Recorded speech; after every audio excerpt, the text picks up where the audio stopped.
They came looking for Can. What they found was silence. A newborn girl, cradled by garbage, her cries stolen before they ever began. For 31 years her name was only whispered. Now she's ready to be heard. Before we begin, drop a comment below to tell us where you're watching from. If you're into unsolved mysteries, disappearances, and strange clues, don't forget to subscribe and hit the notification bell to stay updated on our latest stories. The wind in Franklin, Indiana, had always carried that familiar, earthy scent of rain-soaked ground and the first hints of spring. April 13, 1994, felt like just another day. Temple Park, a simple patch of green in a town of just under 15,000, was slowly shaking off the cold, gray grip of winter. The trees stood bare but restless, their branches brushing lightly against the breeze. In the distance, the low hum of traffic could be heard, almost like white noise just beyond the park's edge. In the late afternoon, two young boys were combing through the park with a single-minded determination that only kids can have. They weren't looking for treasure or adventure. They were hunting for recyclables. Mostly aluminum cans, maybe glass bottles if they got lucky. To them, Temple Park wasn't a place of peace. It was a spot where they could make a few bucks. Their hands were dirty as they pried open the rusted lid of a trash can near the edge of the park. It was a familiar routine: dig, check, toss. But this time the routine didn't go as planned. Inside the can, something wrapped in plastic caught their attention. It was too heavy for leaves, too soft for cans. One boy hesitated, but the other, curious, pulled at the corner of the bag. With a sharp tear, it split open and their world shifted. A newborn. Skin pale, lifeless. Tiny fingers curled unnaturally, frozen in silence. There were no cries, no breath, no chance for this baby. The boys froze, their hearts racing, eyes wide in disbelief. One screamed, the other ran. The sound of panic ripped through the park, echoing in the quiet spring air. Within minutes, Franklin's small police force arrived at Temple Park. Yellow tape cut through the grass. Officers, bundled up in their heavy jackets, huddled together in quiet groups. Reporters would later call it the worst thing to ever happen here, but at that moment there were no words, just shock. The infant, later given the name Baby Hope, had been brutally stabbed to death. For the detectives on the scene it was grotesque. For the town it was unthinkable. Who could do something like this, and why? As the sun sank lower in the sky, Temple Park was bathed in the flashing red and blue lights of police cars. Parents rushed to pick up their kids.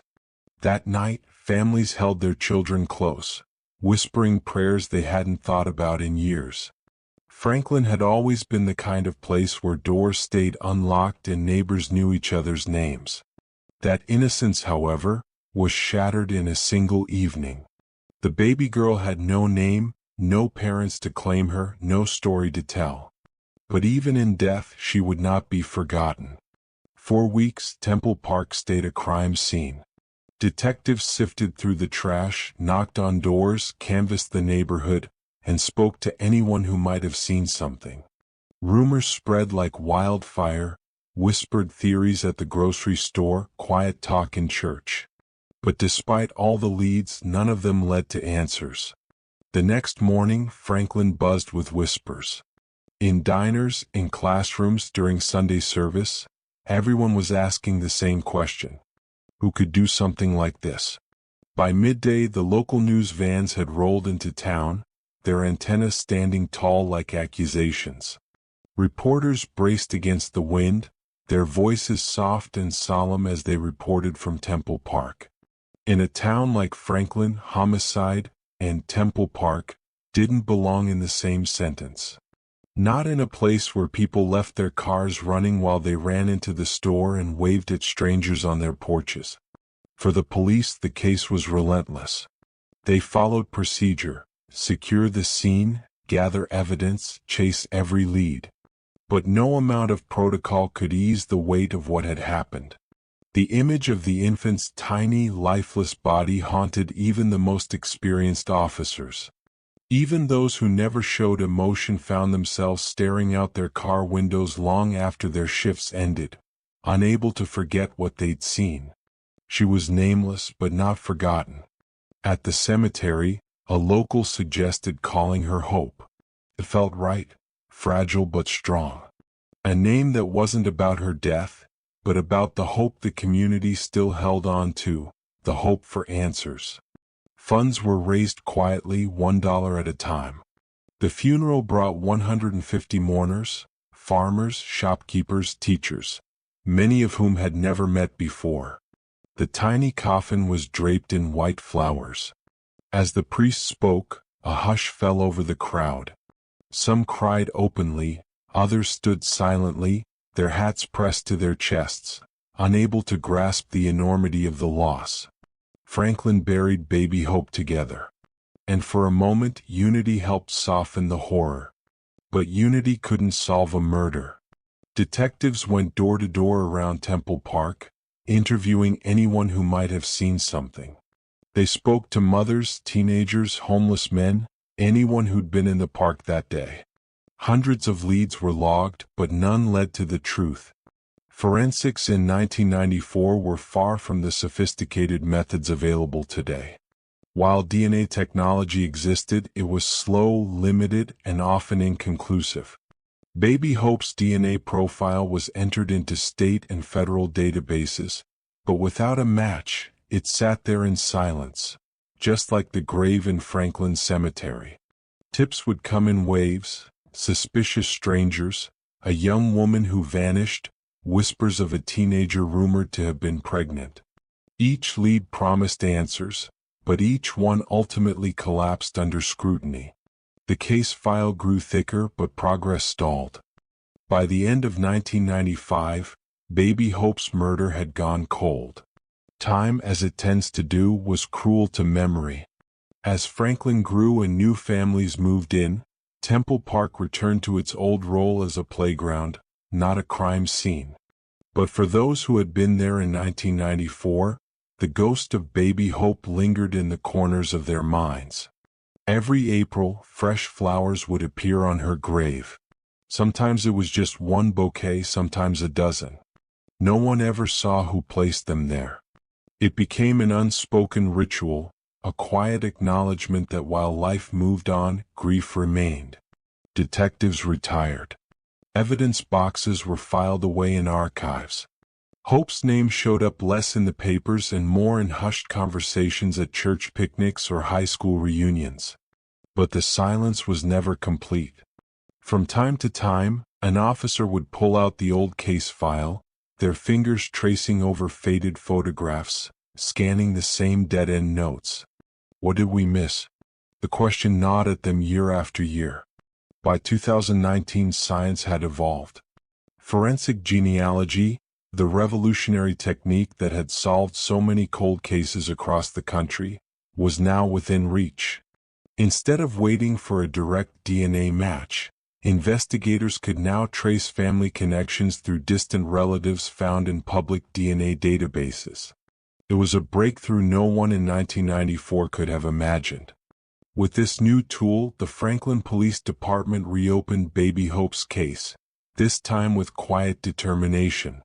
Partnering with the Indiana State Police Crime Lab and Parabon Nanolabs, they reanalyzed the infant's DNA. Slowly and painstakingly, they started mapping out connections. Distant cousins, great-uncles, second cousins twice removed.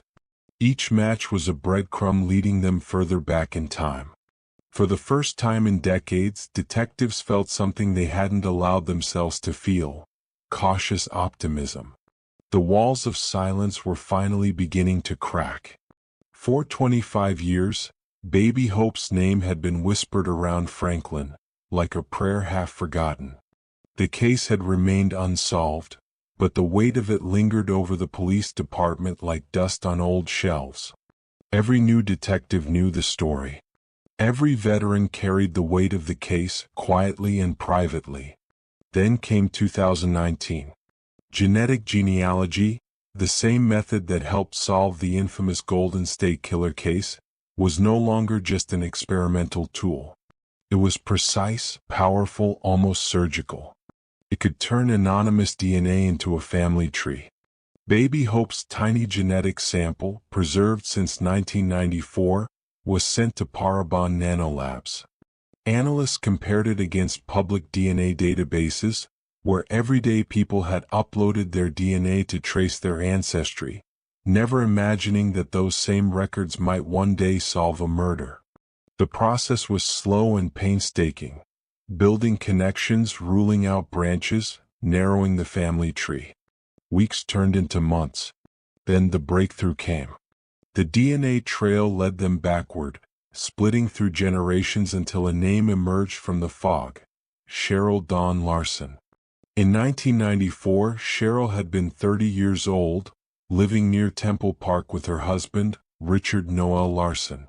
Neighbors described her as quiet, polite, almost invisible. No one remembered her being pregnant that spring.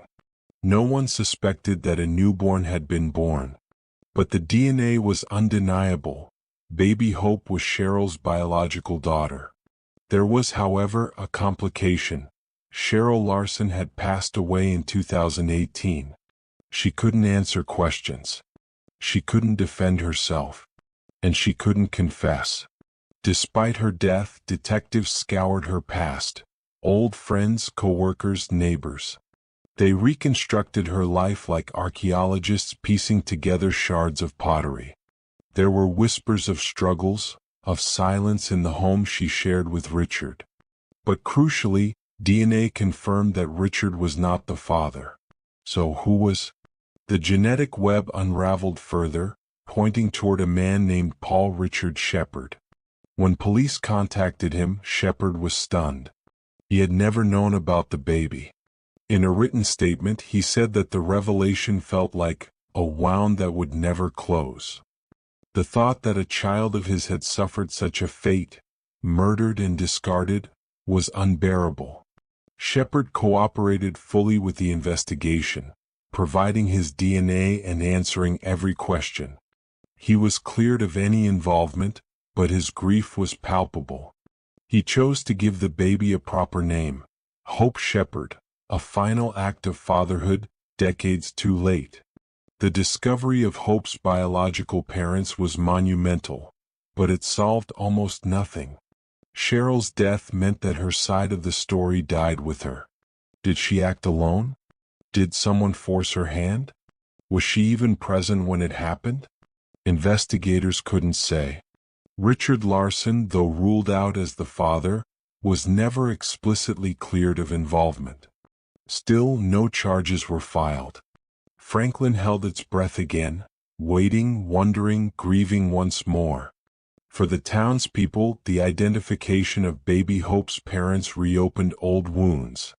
She was no longer just an anonymous victim. Now she had parents, a lineage, a history. But the story's end was still unwritten. At her grave, fresh flowers appeared again, more than usual this time. Locals who had buried her as strangers now whispered her name aloud, Hope Shepard. For some, it felt like closure. For others, it felt like salt in an old wound.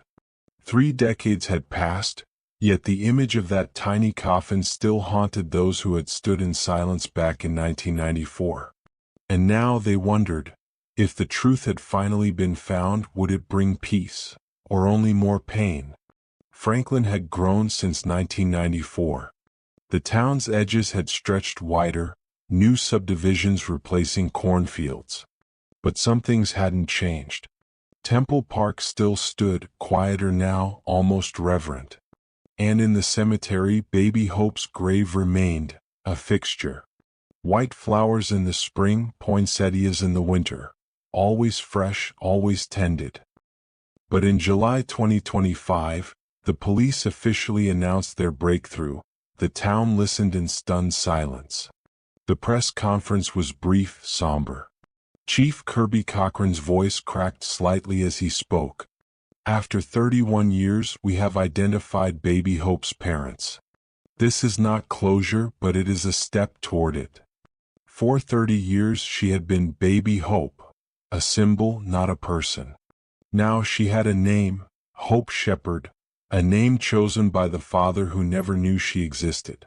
It was bittersweet, a reclamation of identity, yet a reminder of the life that was stolen before it had ever begun. Paul Shepherd's statement was short but piercing. He admitted that the revelation shattered him. The very thought that a child fathered by me was subjected to such evil is one I cannot escape. His grief was private, but it was undeniable. For Franklin, it humanized the tragedy. This was no longer an abstract cold case. It was a family torn apart by secrets and silence. The identification answered one question: who Baby Hope belonged to, but raised countless others. Why was she killed? Was Cheryl acting alone? Did Richard Larson, her husband, know anything? Was the stabbing impulsive or deliberate? Detectives admitted what the public feared. Some answers may never come. Cheryl's death in 2018 sealed her testimony away forever. Those who had known her described her as kind but distant, quiet but complicated. Yet none of them could explain the fate of the newborn. Richard Larson, now living out of state, declined to speak with reporters. Without physical evidence linking him to the crime, prosecutors had no case. The silence lingered. For those who had worked on the case back in 1994, the identification of Baby Hope stirred a mix of emotions. There was relief. Finally, Hope was no longer just a nameless tragedy. But there was also frustration that the full truth still felt elusive. Some retired detectives admitted privately that they still dreamed about Temple Park, about the rusted trash can, the torn plastic bag, and the stunned faces of the boys who found the baby. The image of that tiny, lifeless body, so still, had haunted them for 30 years. Lieutenant Chris Tennell, who had led the most recent investigation, summed it up simply: DNA gave us her name. But it can't tell us what happened in those final moments. It can't tell us why.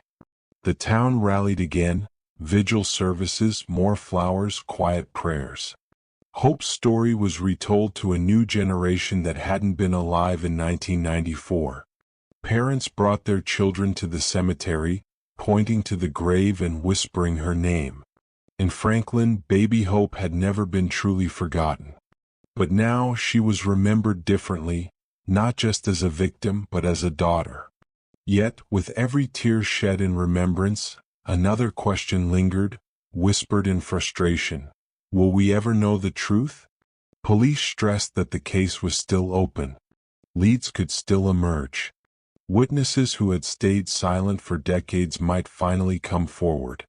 The plea was simple: if you know anything, anything at all, now is the time to speak.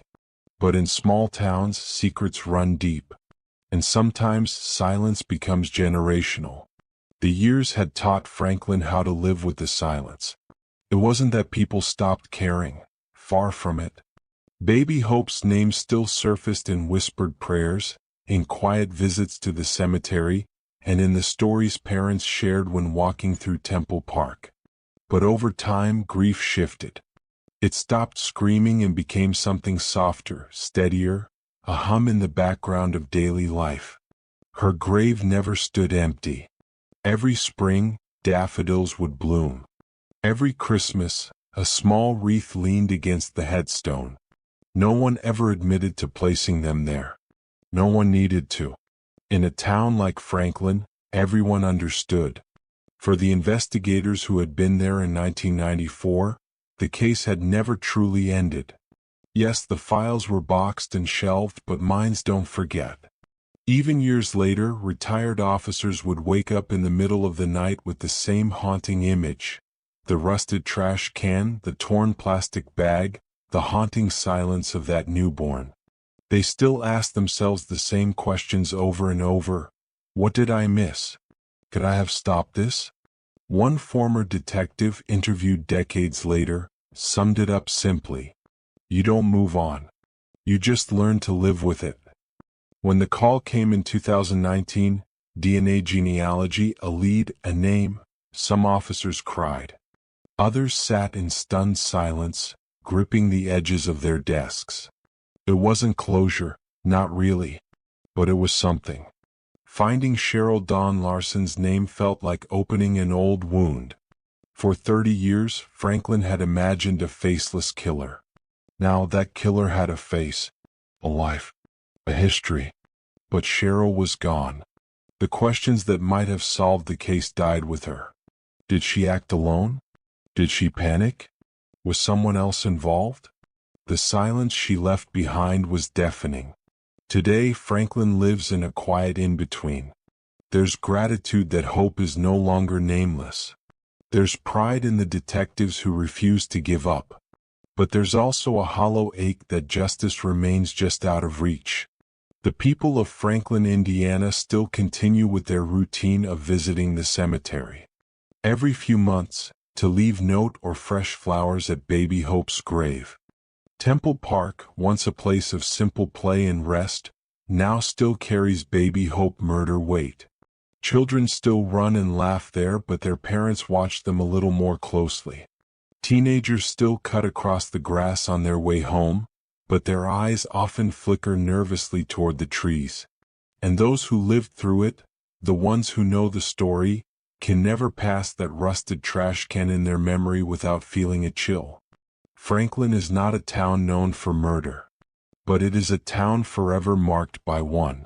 The police insist the case is still open, hoping to see if anyone has something to say about the murder Cheryl carried out in 1994. But time is cruel. Witnesses age. Memories fade.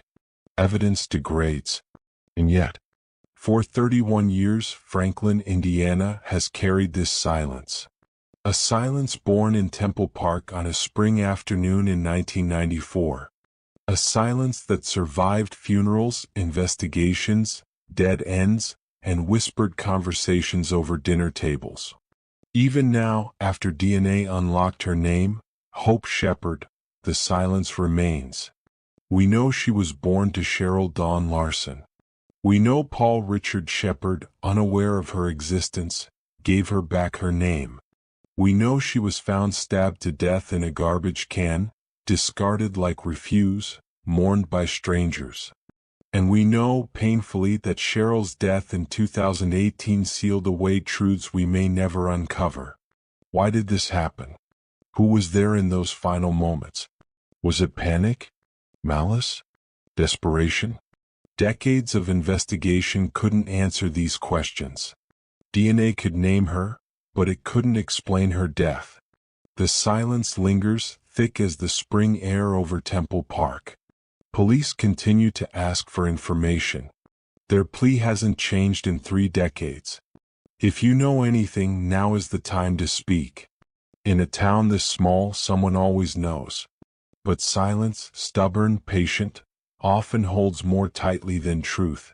Somewhere, someone carries a fragment of this story, a memory, a rumor, a secret whispered long ago.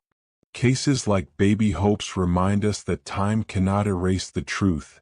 It only buries it, waiting for someone brave enough to bring it to light. And now, that responsibility rests with you. If her name sits with you, if her story has settled in your chest, do not let it fade into quiet oblivion. Do not let silence claim another life untold. Because Hope Shepard, deserves more than memory. She deserves answers. And in that waiting, in that remembering, the story continues, whispering through the leaves of Temple Park, across the streets of Franklin, and into the hearts of everyone who refuses to forget.